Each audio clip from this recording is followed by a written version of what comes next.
Yingwu overnight at Xuyi. We lowered our sails to stop at Linghuai, mooring by a deserted post station. Then a giant wind raised such billows that they blotted out the sunset. People returned to the mountains in darkness. Geese flew down to the island of white rushes. Alone at night, I think of the doors of home. As I hear the bell, another sleepless traveler. Okay, so we have another short poem by Wei Jingwu. And the topic of this poem, the main topic we would say, is traveling. A lot of Chinese poems reflect the experiences of a traveler. And these experiences are always sad. They're, well, almost always sad. This connects with some topics that we've been talking about already. China was a very strong Confucian society in the past, and one of the main ideas for Confucians is the value of family and the central position of family. The problem with traveling abroad, whether it be for doing business as a merchant or because you're serving in office as a scholar official and you have to go to the provinces, the main problem is that that cuts you away from your family. While you're far away, you cannot participate in the family rituals, you cannot help family members. If you should die, it would be difficult to get your body back to receive the appropriate rituals and to be buried in the family graveyard.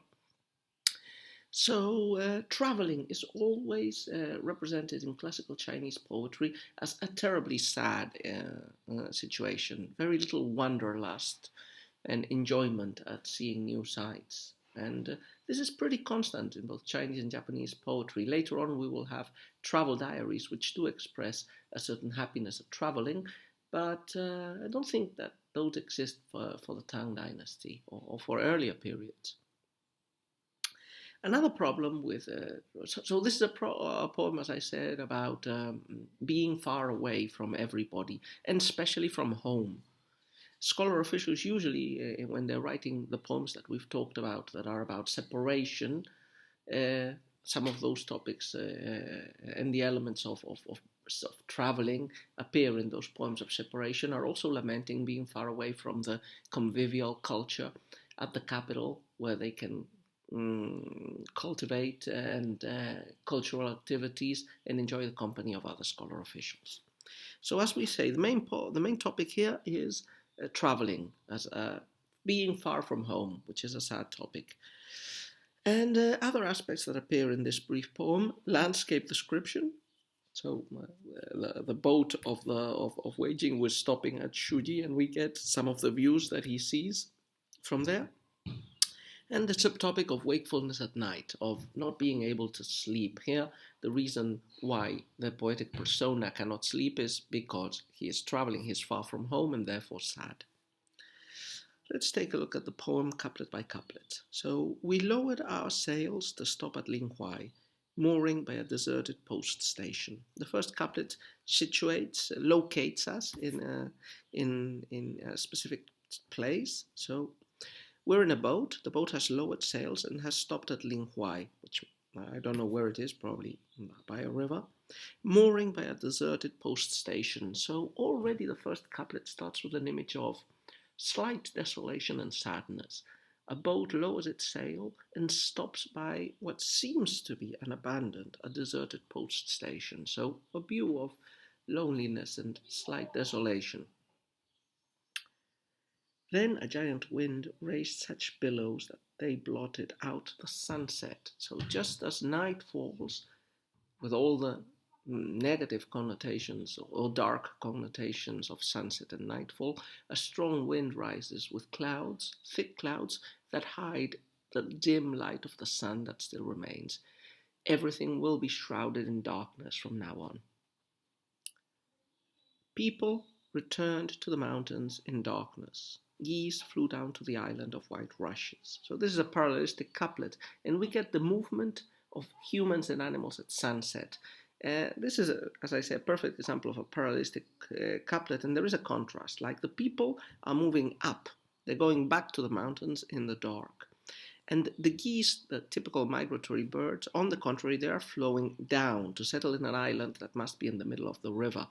And if black is the color of the dark to which the people are returning, white is the color of the rushes in the island to which the geese are landing in.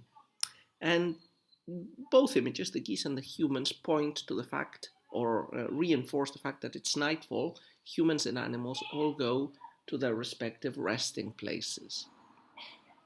Finally, the last couplet locates us, takes us back to the poetic persona himself. Alone at night, I think of the doors of home. As I hear the bell, another sleepless traveler. So the poet cannot sleep. He is alone. He longs for his home. The doors of his house appear in his imagination, but the doors are a clear metonymy for the house itself. And there is an aural image. He hears a bell, probably coming from Xuyi, from that city, on which they're not stopping. That they must be in the outskirts of that city.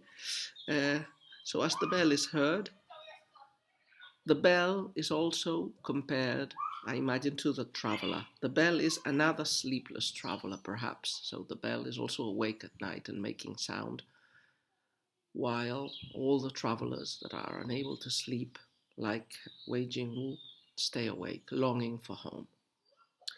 So a pretty straightforward poem, not much of hidden meaning or symbolism in this poem, and just a straightforward lament at being far from home, at being in the dark, and at missing being in one's place.